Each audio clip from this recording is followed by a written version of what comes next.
Welcome back to History on the Move. Now last week we got a window into the intricate and the noble history of the Daniel Adamson, and this week we are going to see the work that was made possible by the Lottery Heritage Fund.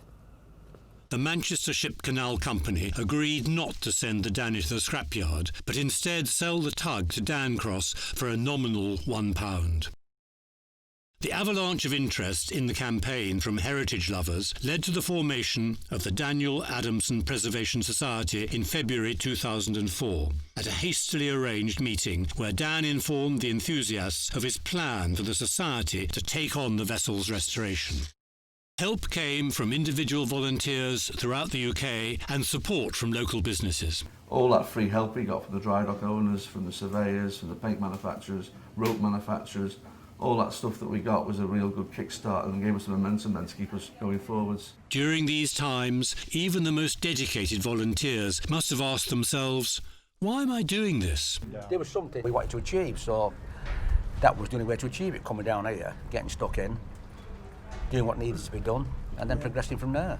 If you hadn't saved it, it'd have been razor blades years ago. It's as simple as that. It's not just for us, we say it's an important part of our maritime heritage, this, isn't it? And unfortunately, not a lot of that gets preserved.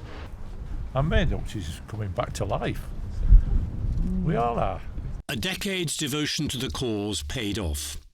A second Heritage Lottery Fund application was approved and £3.8 million was awarded to the project. Finally, the day arrives for Danny to cast off from Albert Dock in Liverpool and make the momentous voyage across the Mersey to complete her restoration.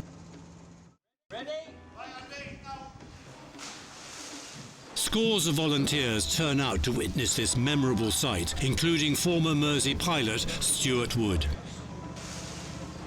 On February the 12th of this year, when the Heritage Lottery Fund allocated the huge grant for the tug, we thought it was the first day of the rest of the life of the Daniel Adamson. Actually, we move forward to today, 8th of May, and this is the first day of the rest of the life of the Daniel Adamson. The typical Mersey weather can't dampen spirits as the lines are cleared for the trip across to the Birkenhead shipyard.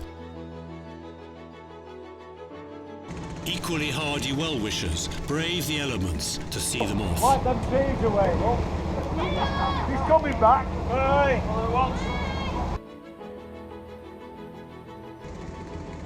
As the ship clears the River Lock, it seems that all their cherished dreams are finally becoming a reality.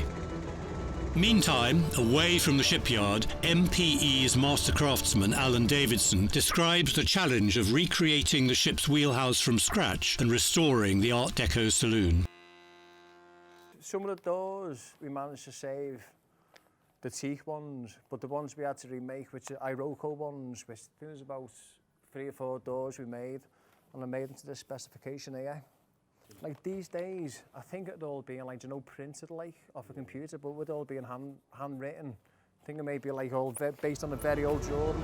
She arrives at Camel Laird's wet basin, the site of the slipways of the Danny's builders, the Tranmere Bay Development Company, where she entered the water in 1903. Now, the heavy engineering restoration can begin in earnest. Tune in next week as we get to meet some of the amazing people behind the Danny's restorations.